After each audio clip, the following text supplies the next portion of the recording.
All right. I hit the go live button. I think that means we're going to go live here shortly.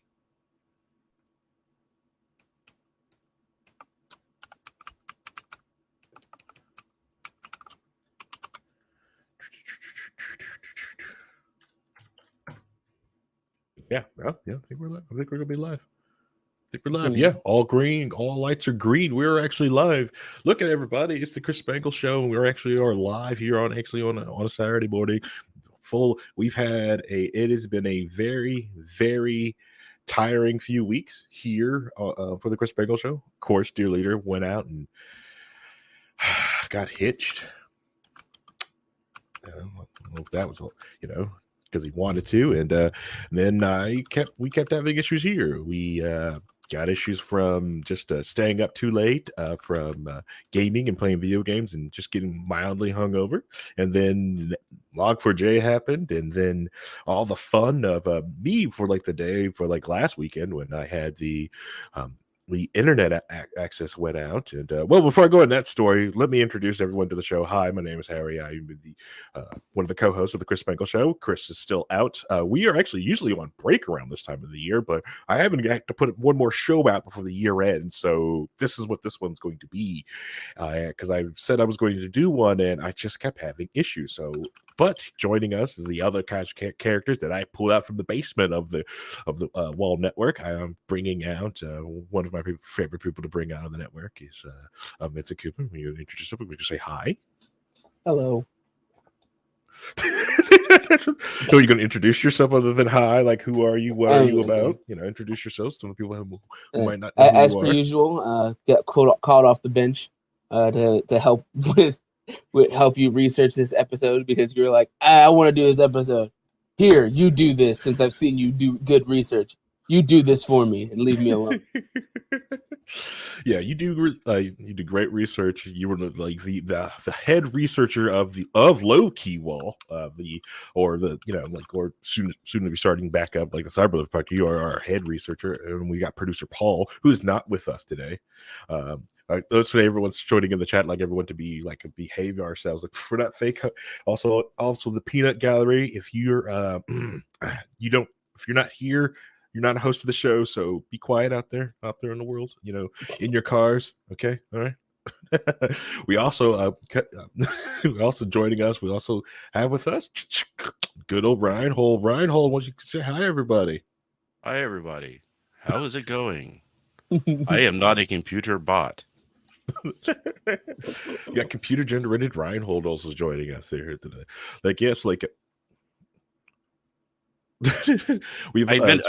So what I did is I'm working on inventing an avatar that's all connected to AI, and then I can just have it do the podcast, and I can sleep in. Oh, there you go. That sounds right? I can do that. Yeah. See, just pre-record everything. Well, you could do too, even if you create a chat bot with it too. So instead of it takes in the chat and then try to respond to it, so it looks like you're live. It's always seeming like you're live, and just the occasional thumb up. Or I can have it make faces whenever somebody talks. I'm like, gets the but it has to be a Reinhold bot, so it's just a lot of face palming. I can't believe someone said that. I can't believe they went that way.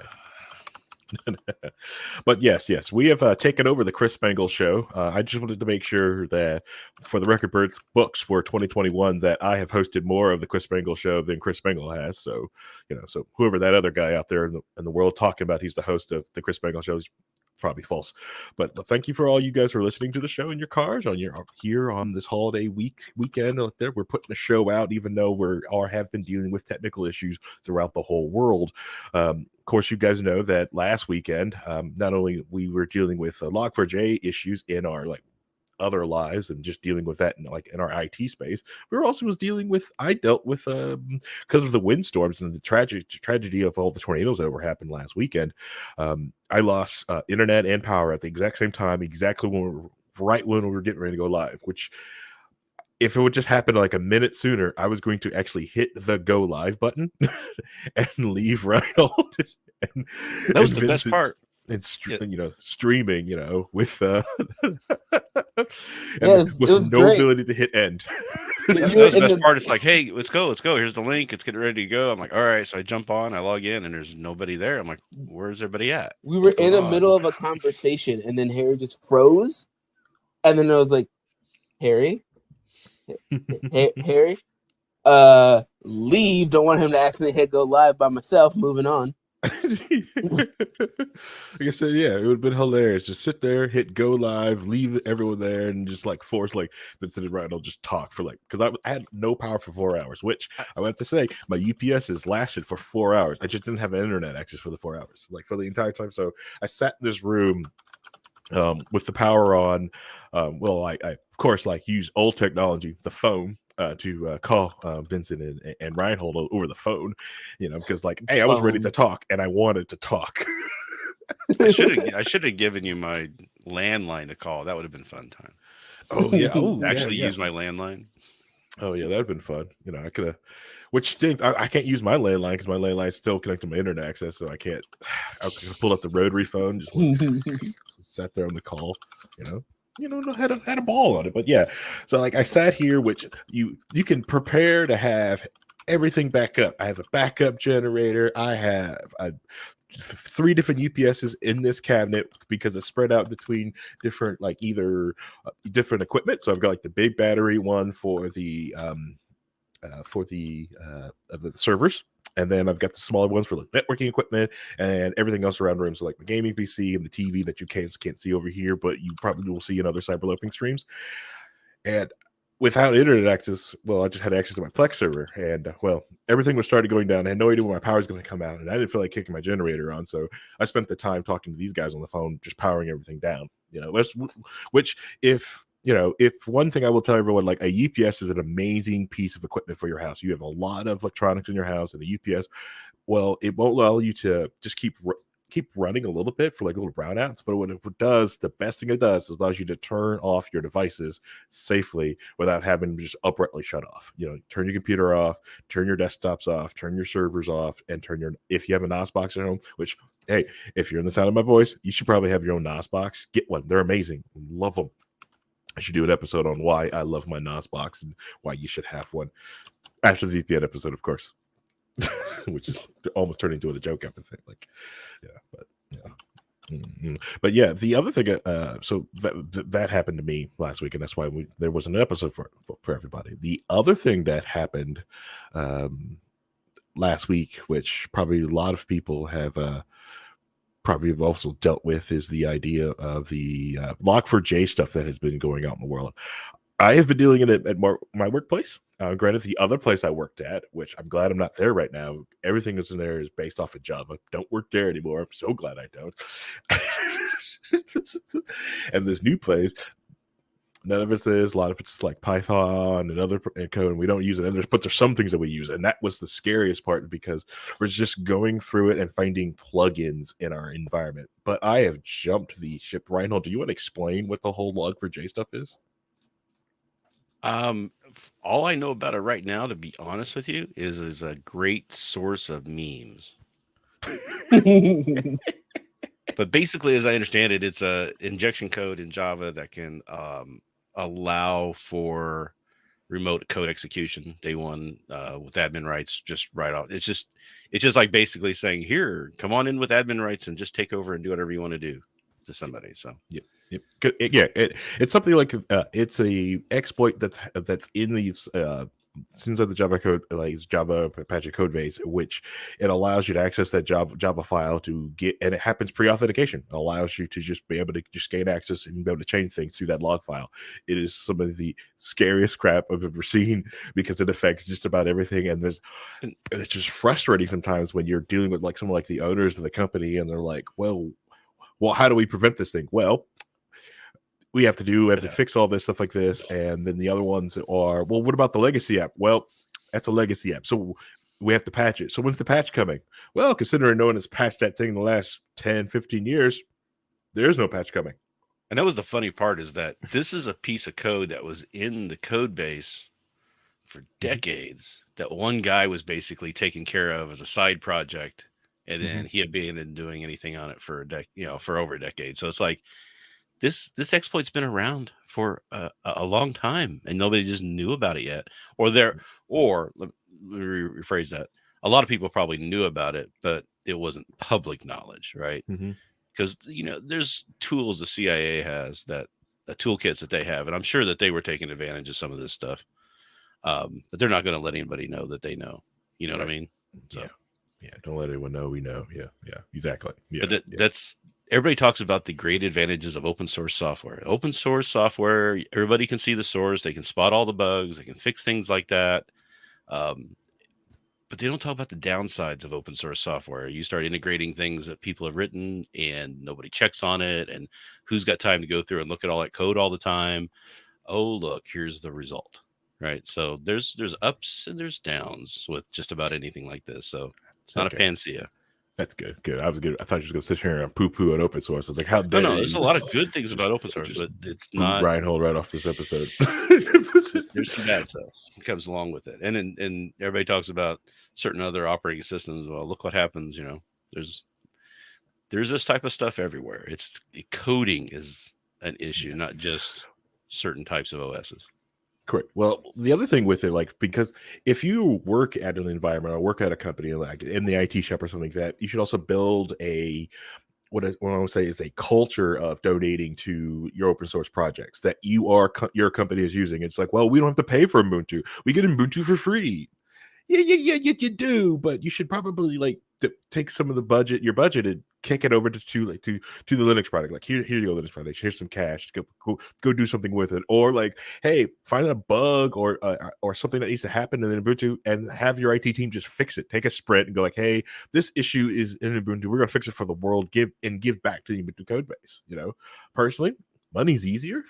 Not someone else to program it so they can actually keep the lights on. But it's you pay so less for Ubuntu and running other Linux open source projects like OpenSUSE. Give some of that money back because you pay out the nose for Microsoft, and it's all like Windows 10 and most Microsoft projects. Its backward compatibility is one of the modern marvels of the world, but you pay for it. And then when you see it through Linux, you're like, well, I got it for free. Yeah, but pay back for it. Pay something for it. Yeah.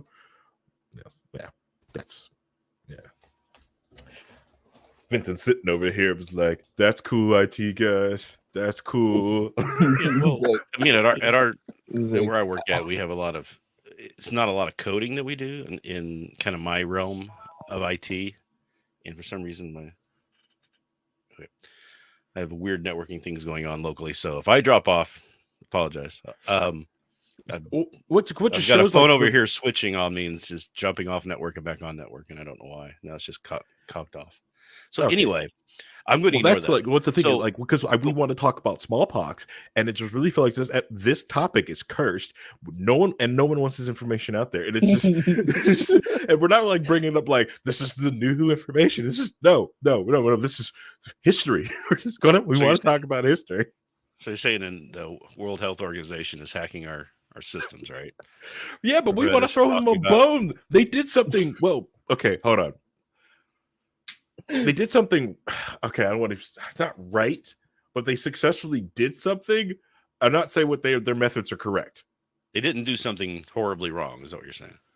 Not horribly wrong, but pretty unethical wrong. And totally egregious with what they did to finally eradicate smallpox. But we'll get to that. It's just more of a. I am jumping ahead. See, and this is why I like doing the episodes with you guys, because you guys make sure I don't do that. You guys are awesome at that. So, anyways, I when I take a drink of my coffee, you guys are free to talk. It's okay. Yeah, but I don't know what we're talking about now because you jumped around. Yeah, so I can finish what I was saying. I was going to say something, and then you cut him off and started talking about smallpox. So you gonna let Reinhold finish his thought, Harry? Is that what's going to happen? Sure, fine. Reinhold, finish your thought. No, I was just saying that we don't do a lot of coding in my little world in the IT world, but we do a lot of scripting. So we do open source a lot of our scripting on GitHub, just because it's smart to do. Because for one example, is we had a script that a lot of the engineers were using for projects, and it saved a lot of time. We got a lot of information, went out and pulled all the stuff that we need to do our job, and And the guy who wrote it and maintained it decided to get promoted, go somewhere else, which happens. And now who's maintaining that, right? Who's got that scripting? So centralized place for everything, multiple people working on it. That's the best way to go. And I think, people are better off when they do, even just internally, if they're doing some sort of collaboration on things. So you're just aware of what's happening. Mm-hmm. So that, you don't have a decade go by with some code that's just sitting out there that nobody's looking at and knows what to do. I had a former company that I used to work for. We had a application on an NT4 box that was homegrown and home written inside the company. The guy who wrote it had left. Nobody knew how it worked. It was an integral to our business. We could not shut that box down. We could not upgrade it. We could not move it to a new OS because nobody knew what would happen. So we were maintaining an NT4 box in the mid 2000s. And I don't know. It was still there when I left. I don't know what ended up happening to it, but for all I know, it's still sitting in a locked room somewhere running. The other thing I like to preach into a culture of IT shops, which a lot of people look at me crazy, even Nice looked at me crazy when I brought this up to him, but I like the idea of it, and I do it everywhere I go, is let's rebuild every server all the time, constantly rebuild. I hate like a server is like, oh, this has got an uptime of 5 years. No, F that. Rebuild it. Bring it back up. I was like, but how? Kind of 5 years. When was the last patch applied, right? Exactly. I hate that crap. Let's just rebuild this thing. Well, why are we rebuilding it? Because the guy who built the thing originally, he's gone. He's been gone for 5 years. But who we've got his notes, and no one knows how to rebuild this thing. We don't know if everything will fit on this thing. No one really knows how it works or how it's built. So let's all go through and rebuild the server and figure out it's done. Cool. Now we all know how it's done. Are you guys all going to be here for 5 years? Nope. All you guys are probably going to be for 2-3 years. Cool. Let's just keep rebuilding it. So each time we just got a new graduation class, so everyone knows how these servers rebuilt. It's not for us; it's for the company. So the company keeps going, and we don't screw over someone at the end tail of this hot potato. And we're just playing hot potato with the server, or you don't get a call back at like 3 a.m. Like 4 years later. Hey, I know it's late. Remember that server you built at X company? Yeah. Okay, it is down. We have no idea how to get it up. Those calls suck, especially if it's like your butt, because you'll charge them money, but you feel bad because it's your friend that you know from the company. They're calling you up like, we can't get the sync back up, or they've been there for hours. It's like, okay, all right, I'll tell you. This is how you do it. Go home so you can go home. But that's why software as a service, right, is such a big deal. Mm-hmm. Because you eliminate that OS layer, right? It's all virtualized OS layer. So these things are running in a cloud environment, and it's just the software that's running, and you can move it. It's portable and movable, and you don't have to rely upon the underlying OS. You don't have to maintain it, right? So somebody's doing that maintaining for you. Now you have to trust the people who's doing that. So, depending on whether you like things with A's or M's, depends on what you're going to do. But, whether or not you like your devices named funny little quirky names, or if you like everything named something that's actually descriptive of what it does. So there's two different options there. And that's why AWS is trash, because they won't name things, but they need to name things. Okay. I'm shocked the load balancer in AWS is called load balancer, not something goofy like, distribution master. I think it's distribution master, or internal router. It's one of those. It's worse than that on some of this stuff. It's where, like, I was looking at Android phones. I'm like, well, this version has Lollipop. This version has Gumball, and I'm like, or whatever. And I'm like, which one's later? Which one precedes the other one? What's got the stuff in it I want? Yep. It's not a selling point if I don't know what they do, and you're not being very descriptive with the names. It's cute. Yeah. But we're in IT. We don't care about that. We want functionality. Yeah. Well, just like Debian and Ubuntu has those goofy names of like their OS, but like no one uses that. It's so is this like, oh yeah, this is a Meerkat? What a 1604? Oh, okay, thank you. Is it 1804? What do we rock it? Because I don't care about I think the goofy name is cool on the desktop environment, and it's got the background as changes. That's neat. That's neato, so I can instantly know like that background is that version of Ubuntu. when I install it or get to it, that's great. But I really just want the, like, tell me what version it is so I can know if it's all patched up. Which, by the way, like, if you're not patching your Ubuntu or Linux servers, you should probably patch those. Well, and Microsoft, they're famous for having OS names that are very, OS 10, Windows 8, Windows 95. It was somewhat descriptive, but internally code based, they were giving other names to that stuff, right? Yeah. It was never wasn't what the internal code project name was, right? Mm-hmm. So they played with the fun names internally, but when it gets to customers who are actually trying to use this and get informed information about it, Mm-hmm. they switch to something that's actually understandable for people. Yeah, that's what we're supposed to do. All right, so we have. All right, we got too nerdy. I mean, have we got to the point where Chris just doesn't even want to come back anymore because it's just way too much nerd talk? Yeah, because like we have like corrupted his entire channel now to just talk about nerd stuff. Honestly, like we should probably just continue just talking about like tech stuff until he comes back and or forces us not to. We'll show him. Well, all the listeners will now be. All right. Well, then I'm gonna head out. It's not too late. Let me know when you're talking about Japan again, then I'll come back. Welcome to the new Screensavers. Oh, I can't say that. That's copyrighted.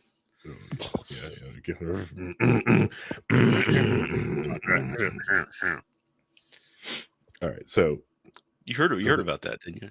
The when what? It first happened. So short little Sorry, story. but I tried. There used to be a show. There used to be a channel on the satellites, ZDNet.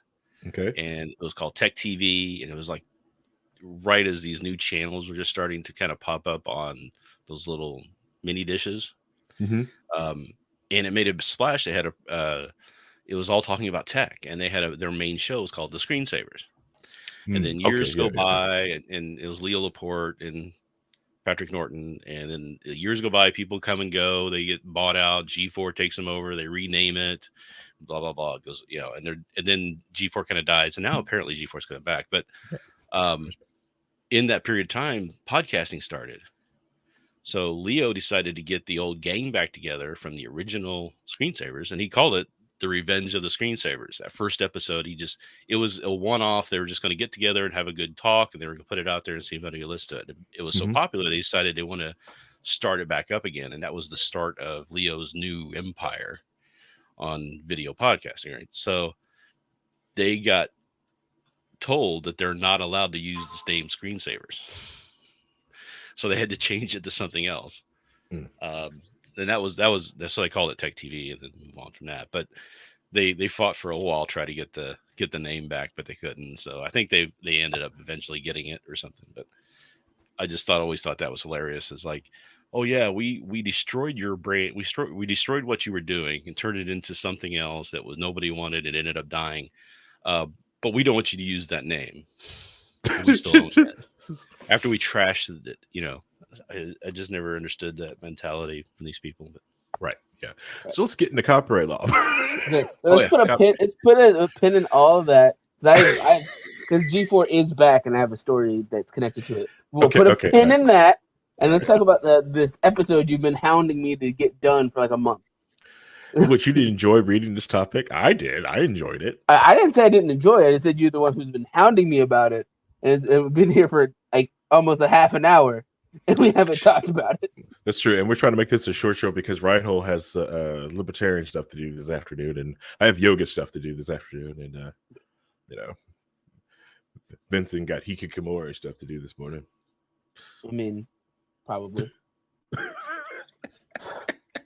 All right, so the episode. All right, so this came to me because so there was a news story talked about how they accidentally found smallpox in a laboratory in New York City, and it freaked me out because like the little bit I did know about smallpox is that smallpox is. Well, I'm jumping ahead. Smallpox is only supposed to be placed in two different worlds, and then I try to talk to other people about it. It's like, hey, this is freaky, but everyone was like, well, it's just smallpox, and I just kind of looked at them like, what do you mean it's just smallpox? And I realized something. Most of the people, my age group, and probably slightly around Reinhold's younger age group, have never experienced, have no idea what the heck is smallpox. So what is smallpox? So that's and when you look at it, it's like technically not the world's first pandemic, but it's like the first time like everyone's got together to eradicate a disease.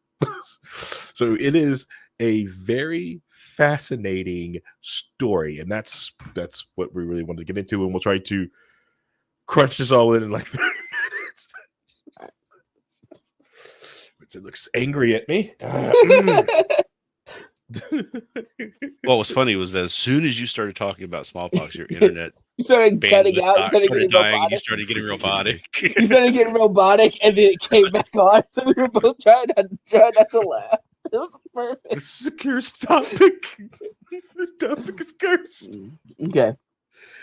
So, all right, let's go ahead. Doing the research in it, I didn't actually know how smallpox even happened. I knew that was like a big rash or whatever, but I actually looked into the whole situation. So it's caused by the variola virus, right? Apparently, it starts as like fevers and just body aches in general. Then it turns into rashes and sores inside your mouth, and that's when it first starts getting contagious. And then once the sores go away, that's when the pustules start showing up on your skin. Oof. Okay, now smallpox. If I just wear a mask, does that keeps the droplets inside? Oh, you wish it was droplets. It's pus popping in your own mouth. So no mask then, right? So mask. You wish that mask would take care of it. Well, no, a mask would help on the pus. I mean, it would help. Yeah, on the first part of it, yes. Yeah, so the problem with is whether or not something is aerosoled or not, right? So atomized, it can go through the air and still contaminate. So that's been the problem with the current thing, is that there's a small window where it is able to do that, but then a lot of times the transmission is through water droplets. So masks help for some things, but not for everything. So it's not 100. It's not a panacea to completely prevent it, but it does help a little bit. It's just that's a whole thing. A lot of people try to be black or white on. I know. I'm gonna be here to just beat my jokes into the ground. You can go. Okay. All right. But what I'm saying is smallpox is a little bit more masks aren't the answers, put it that way. The thing that I didn't really know about is that like once you get the pustules, they harden and fall off, and they just leave scabs on your skin. So I was like, that's disgusting. That's disgusting. Right, because like when you look at it, like in history books, it's like, well, it's just like it's like chickenpox. What's the big deal? The scars, the scarring, because it's not like it's just like you're like because you see like the hands. That's what they put in the history, like in the book. Even on the CDC site, is just the hand. They show someone's hands, but we're talking about this is your body, like it's everywhere, like your face, back, calf muscles, everything everywhere. I used to show off, to get the ladies, my calf muscles, but they have these horrid like scars on it. Right. So, but smallpox has been with humanity for a long time, right? Like this is not something like this was just Christopher Columbus didn't just like create this thing and take it around Europe with him, right? He wasn't the first person to move this thing around in a ship, right? Right. So from current research, the earliest documented situation of smallpox that we know of is on the Pharaoh Ramses mummy, because there's scarring on his head that resembles the same scarring of the pustules falling off. So that's the 3rd century. So it's been around at least that long. Yeah. Which for those who are doing the math at home, it's like 3,000 years. So like I said, it's like, so, and we know from like the Egyptians, great navy, great merchants. They were in the middle of the world. They were traveling around and may have moved it everywhere. But like every civilization moved. You can't just blame like, well, the Egyptians moved us around everywhere. Nope. Their recorded tales. Not quite. So your finger go up. Not quite. So from what I was reading is that the first written evidence of smallpox was in China. And that through the Silk Road, they spread smallpox across the continent. across China and Africa, the northern parts of Africa and Europe, through the trade of the Silk Road. Yeah, and for all the censors out there, we're still talking about smallpox. It came from China from smallpox. Smallpox. Talk about smallpox. Well, don't forget the Egyptians also apparently made it to the Americas at some point. So yeah, that's a theory. We're yeah, getting but into like, some but conspiracy at that point. At this point, every ancient society they're just going to find out have made it to the America. I'm waiting for them to find like, yep, apparently Genghis Khan made it to the United States. Before he'd been there. Columbus. He'd been there. He set up camp there several times. Well, it was a vacation spot. They redo the map of Alexander. Apparently, Alexander the Great did make it to the U.S. He actually did take over most of the world. I'm sorry. Keep going about the Silk Road thing. I'm sorry. So it got spread across through the Silk Road. Since they were doing massive amounts of trading and there wasn't a lot of notice about what smallpox was, it was just getting spread around because people who had it would go sell their wares on the Silk Road anyway. Yeah. And that massive spread of it lasted for from the 6th century to about the 15th century is how long that Silk Road spread. That's why it was all over the place before it became like everybody started figuring out how to deal with it. Okay. All right. So I only really got to use the digital Silk Road. Reinhold, you probably actually used the actual Silk Road. Can you tell us what the Silk Road is real quick, briefly? Well, it was cobblestone. It wasn't paved. And there were tolls. So you had to get on and off exit ramps. You had to pay tolls. No, it was just a way for, it was the trade routes between China and basically the Middle East, which then was a jumping point launching into Europe. So that's how not only trade and goods came across that long distance, but also a lot of technology, information, social, culture stuff kind of bounced around back that way too. So it's kind of the first opening up of the world so that people were able to kind of start meshing cultures and ideas at that time. There's a lot of interesting things happening with that. A lot of new discoveries seemed to popping up because they were getting them from somebody else that already got them, and then they were trading that information as well. So it was a very important thing to have happened for society. It's like the first time that really kind of took hold. Yep. Yeah. So from there, it appeared that the people they blame, at least the CDC does for this, is that Portugal started colonizing and making trade routes in South Africa, Southern Africa, and they spread smallpox there. And then as the colonization of the Southern and Central Americas happened, they smoothed smallpox there because nobody really understood what they were doing with smallpox. Well, and just think about it too. If we had this type of movement that we have at this point that we're talking about during the bubonic plague time, how spread that would have been, right? So it's just that they had no understanding of what was causing it. Therefore, they had no understanding how to deal with it and what preventative measures to take against it. So it was just going on its own merry way because it was bypassing all of the things that normally you could have done to stop it. We just didn't know what to do at the time.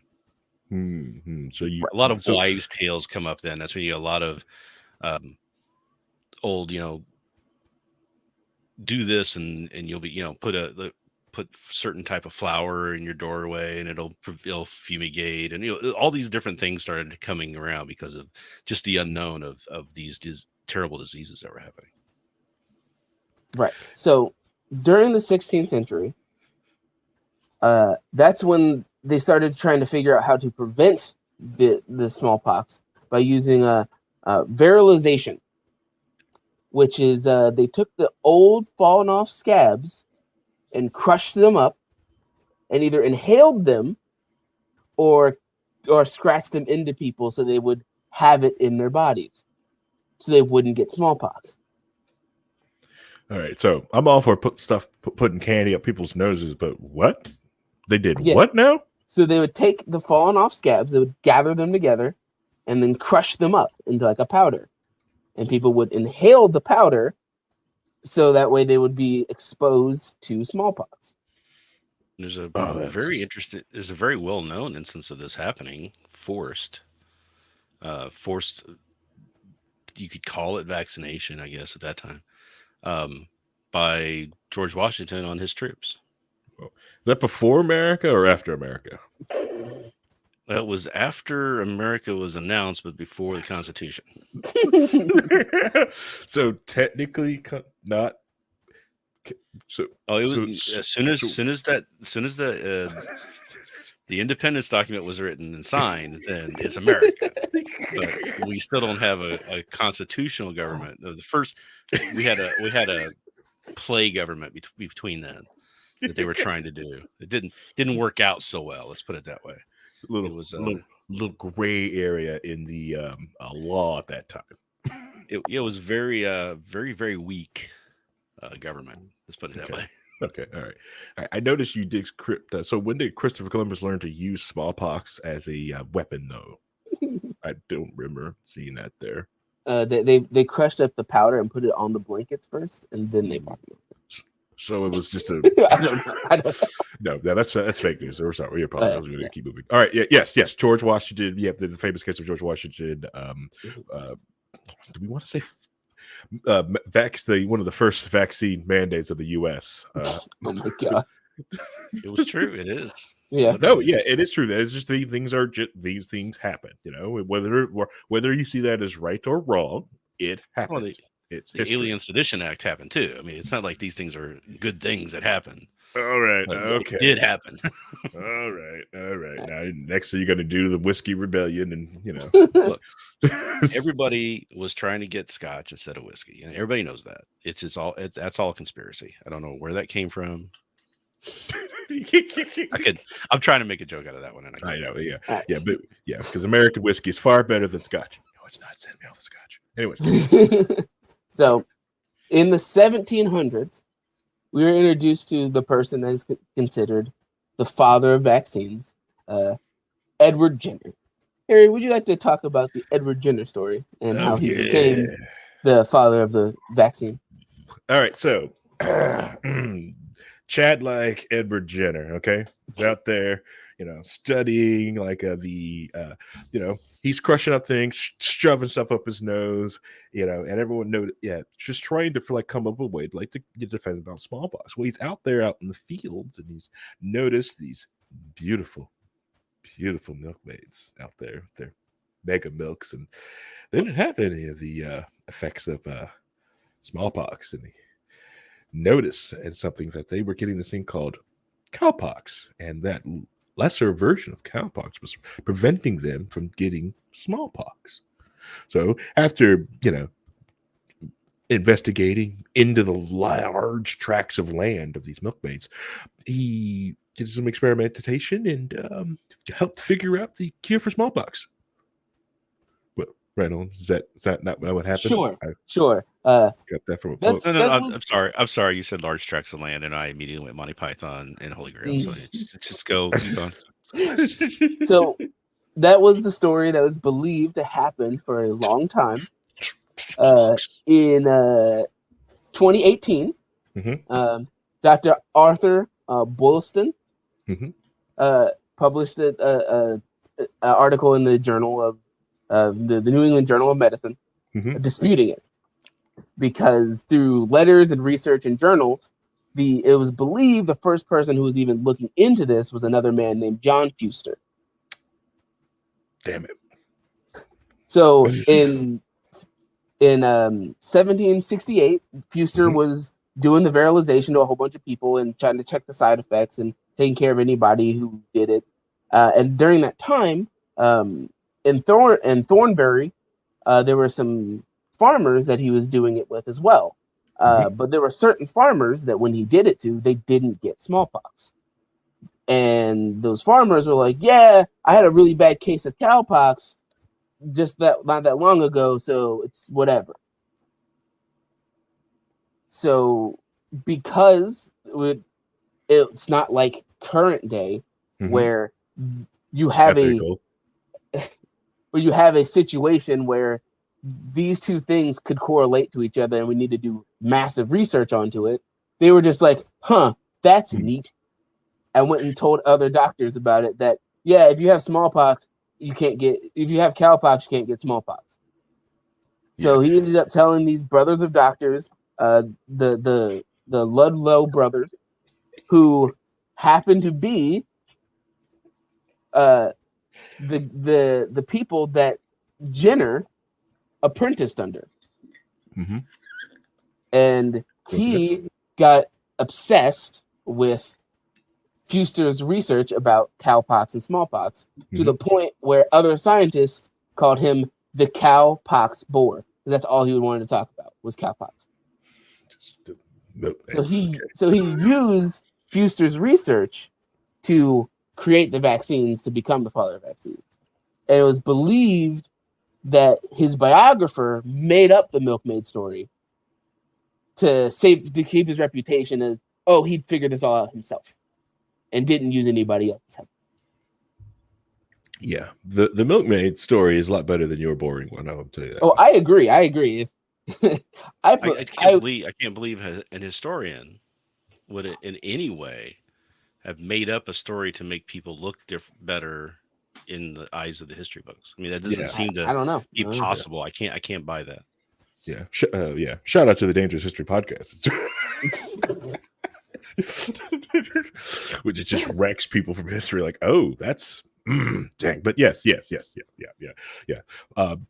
It would have. All right. So again, and if you go into the story like that, because we don't really have time to go in every detail, it's just that there are some very unethical breaches. Which is like, just give me the boy. We're just going to infect the boy. Now toss him over to the smallpox and see what the F happens. It's like, what the hell? History's kind of hardcore sometimes. Yes. History's a little dark. I know, and it made me when I used to say when I was saying should we really call colleges because of the unspecified virus of unspecified origin and just force all the college kids to get herd immunity immediately? It's unethical, but we could probably get it. What unethical? I mean, and if it would have been happened in the 15th century, that's what we would have done. But anyway, go. Yes, but also in the 15th century, those will all be working adults at this point. Oh yeah. So you're like, if your plan would have to be, these kids in kindergarten, that's what we're gonna do. That's what your plan is if it was the 15th century. Hey kids, I got some new blankets for you. All right. So Jenner creates the vaccine in the 1700s. And it was slowly spread out until the WHO decides they're going to do this whole eradication program in 1967. I hate this camera. I hate it. I hate this one. This one's going out here. I'm sorry. Keep doing me. You can turn off auto focus. I can, but But the WHO made this massive push in 1967 to eradicate smallpox. Even though there was very minimal cases in North America and Europe by that time already, it was more of all these other places, they need to stop having smallpox. We're going to make this happen. So here we're going to talk about some of the things they did to those last few people that have smallpox. All right, so the WHO, or the World Health Organization, yes, that World Health Organization right now that is helping out the U.S. right now, and didn't use didn't use Peter Balsack to help hide anything of the beer virus of unspecified origin, get away with anything. So anyways, yes, what they were doing to find out when they were getting last reports of villages or places that were having a bit, they would set up like combs, like drag nets. Like, all right, so if someone was detected with smallpox in that area, they would make this massive drag nets of concentrating people into an area to make sure they were either vaccinated, isolated, and quarantined. Even the fact of using local militaries to make sure this was happening, to make sure they eradicate every last known case of smallpox. Let's see, like the program just started doing everything. And this wasn't like when we to help you capture. This is the 1970s when this was happening. This isn't like 1920s. Like, oh, cool, they took military like it was the World War. So wars are happening now. Like the world, like this, we didn't really have anything. Nope. This is 1970. While Reinhold had his afro out and his you know, whatever Reinhold was probably working on the computer in 1970s was afro. I assume Reinhold had an afro. I was in a rock band in the 70s, so I don't want to hear about this, dissing on the greatest decade in modern history. Is it though? Is it? Is it? Music wise, yes, it is. Whoa.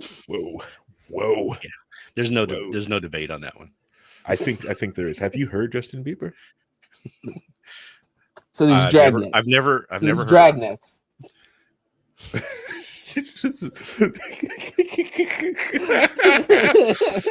Yes, yeah, they would use they use some of the advanced of the time, advanced surveillance, like I said, like the local military to eradicate the disease. So they would go into, and by the time, like I said, this wasn't like the first world. There's a lot of different developing countries. So like in South America, Africa, and like certain parts of China, they were just basically just going around. This is what's happening, and they just came.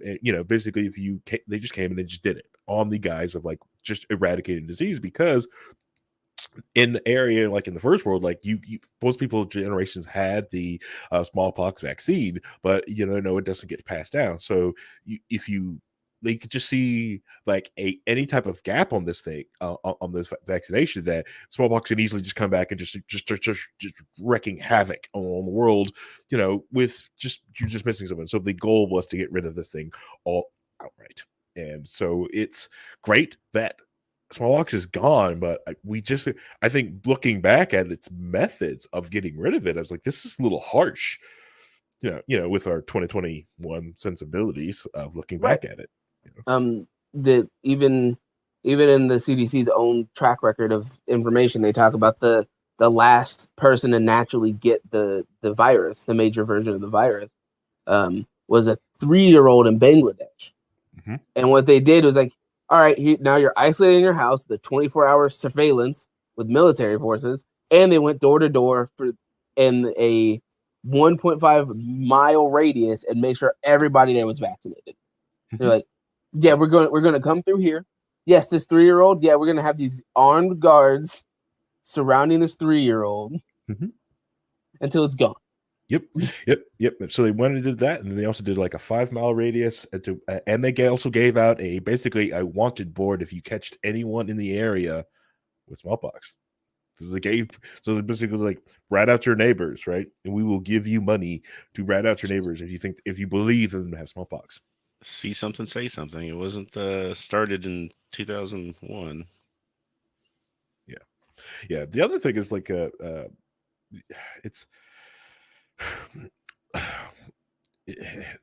is that looking back on that. It's granted, we didn't have to deal with smallpox unless she was like one of the anti-vaxxers in California at the time. I was worried about like some of these ancient diseases like the measles, mumps, rubella, crap. Like our parents dealt with that and got rid of that thing for us, and now we are here posed with the same thing with COVID-19. Or sorry, unspecified virus of unspecified origin. some Greek letter of some sort. Something Megatron, something. Yeah, something Megatron, something. So yeah, so the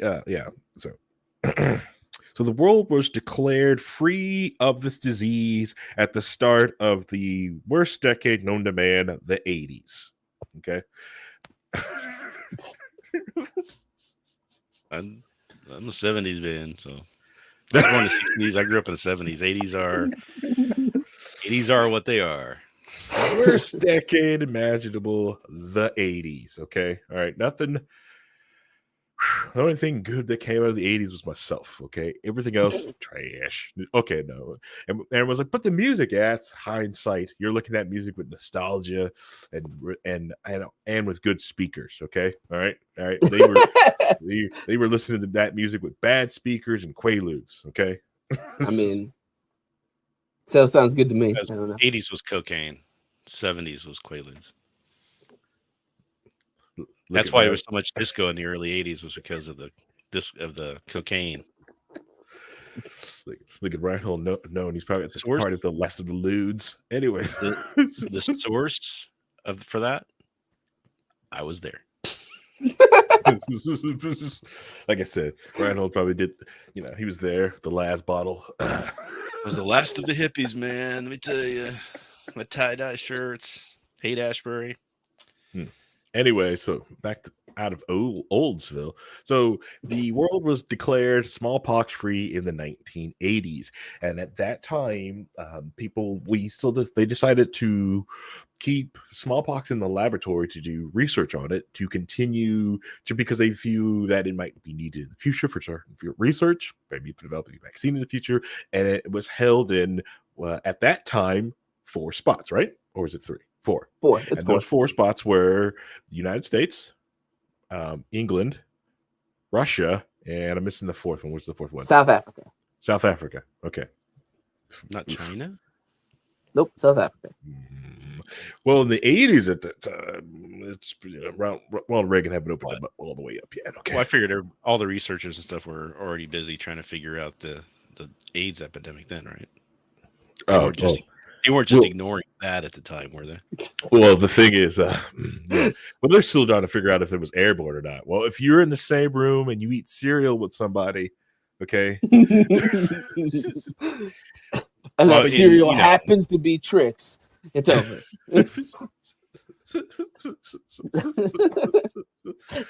Man, somebody lied. A lot of people died. Anyways.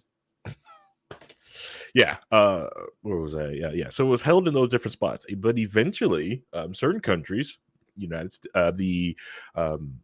Britain and South Africa, did destroy their last final vials of the smallpox vaccine because they viewed it was too dangerous. They don't see any good research from it. So smallpox is declared to only be held into 2 official spots. Those 2 official spots is the CDC headquarters in Atlanta. It's the only place you're supposed to have it here in the U.S. It's the CDC headquarters in Atlanta.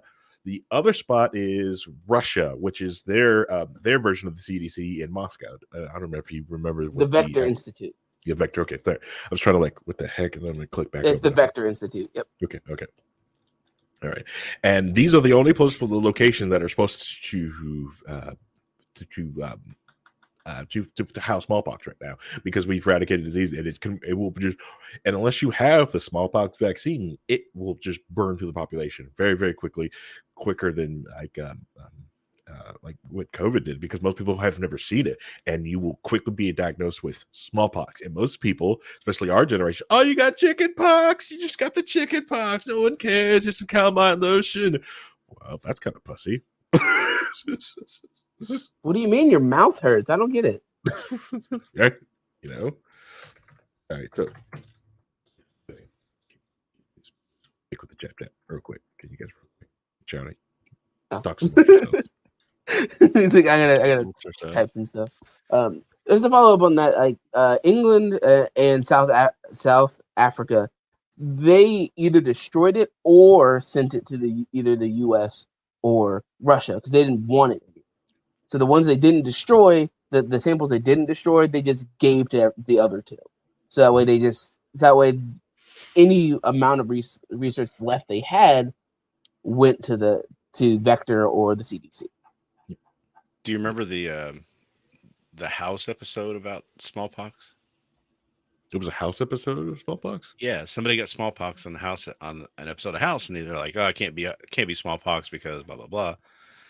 And apparently, what had happened and how they justified it getting out wasn't from one of these centers.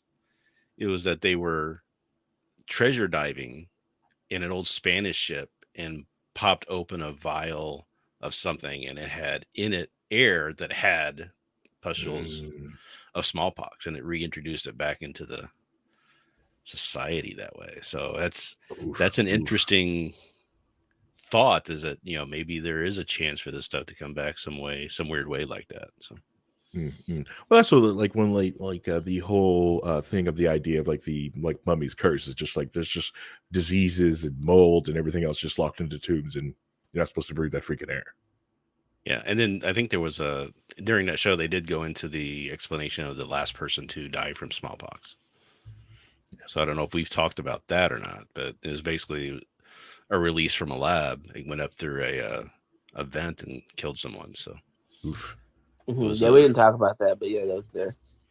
CDC has it on there. They got that released to event. That's the last person that died from it, and then the last person who had it died in 2013 because while they were working on polio eradication. Yep. Disgusting stuff. Let's see here.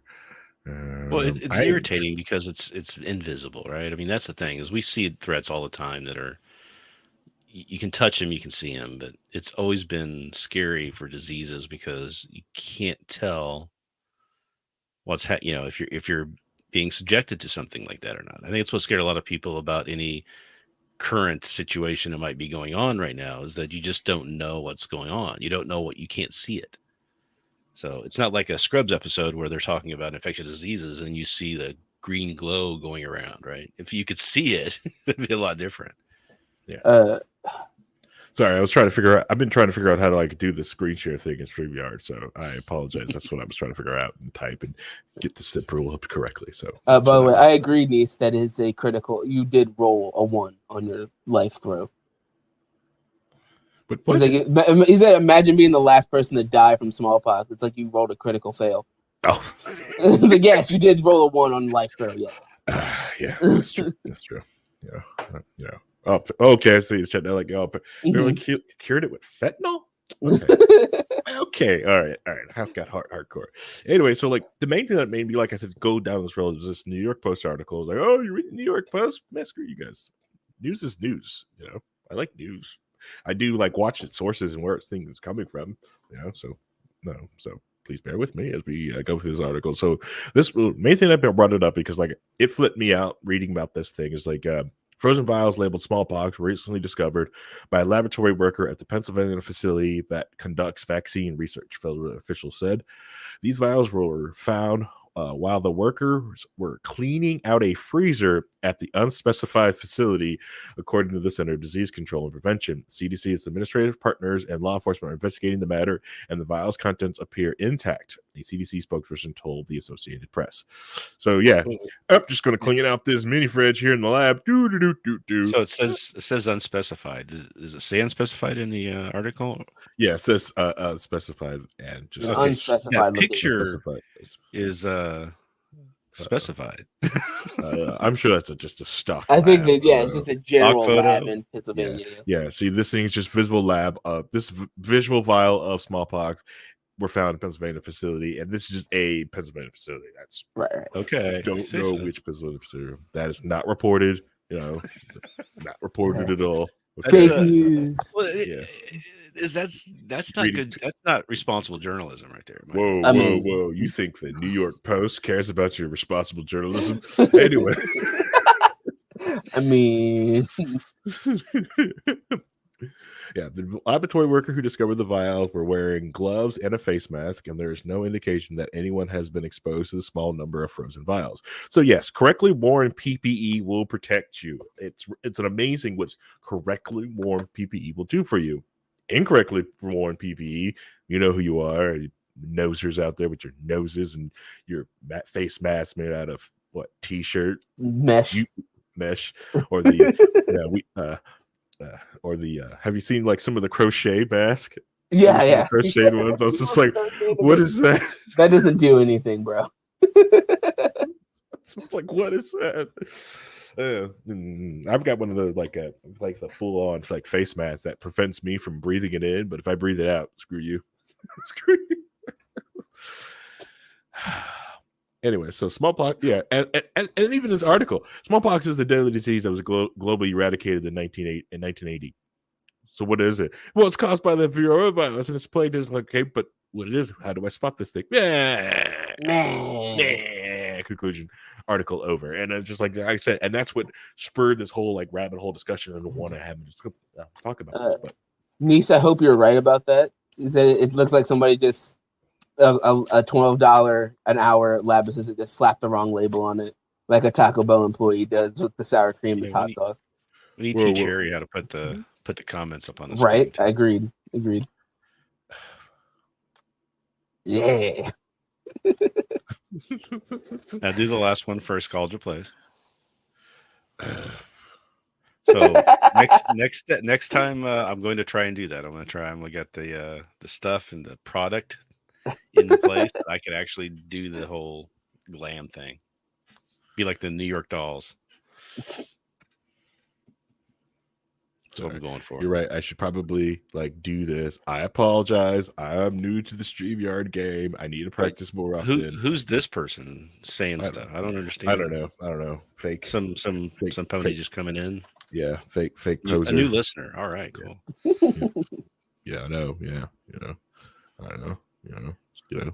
But anyways, so we're hitting up on that hour thing where we can either take an ad and go for 4 more hours, or probably start wrapping the sucker up so we can do the things that we want to do this afternoon. Because Ryan has an appointment, I have an appointment, and Vince is going to do what Vince does.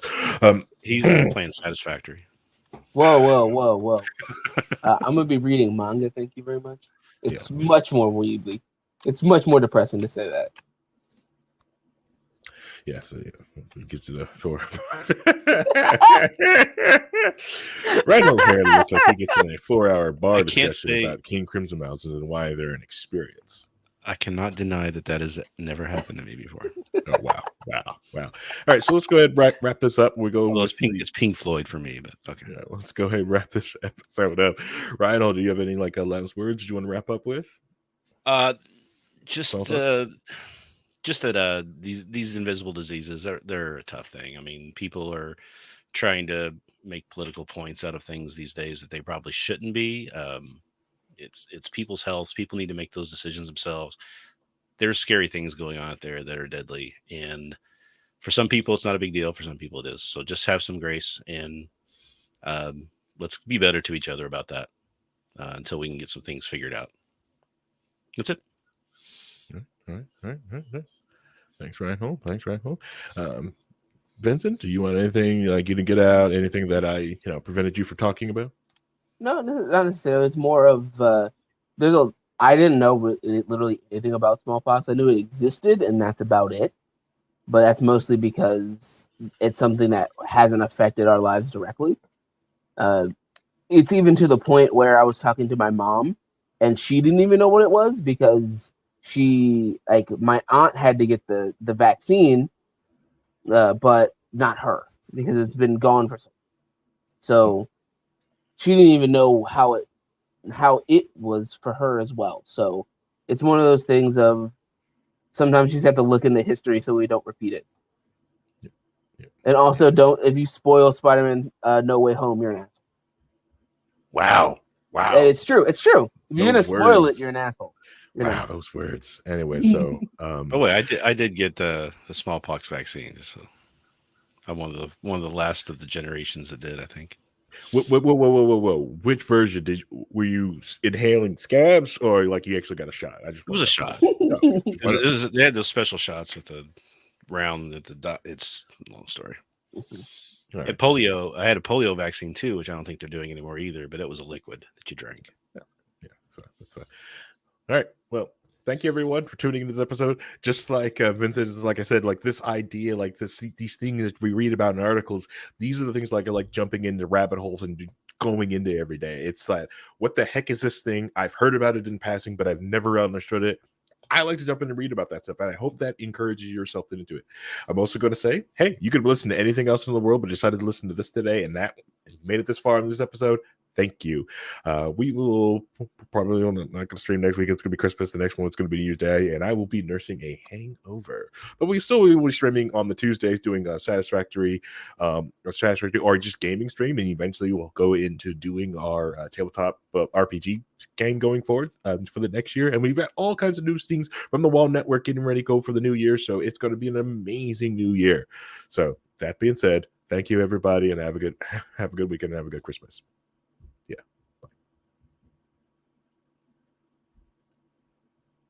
this end broadcast, but it just doesn't want to go, does it? Like, it asked me like 5 times, do I want to do this? This is annoying.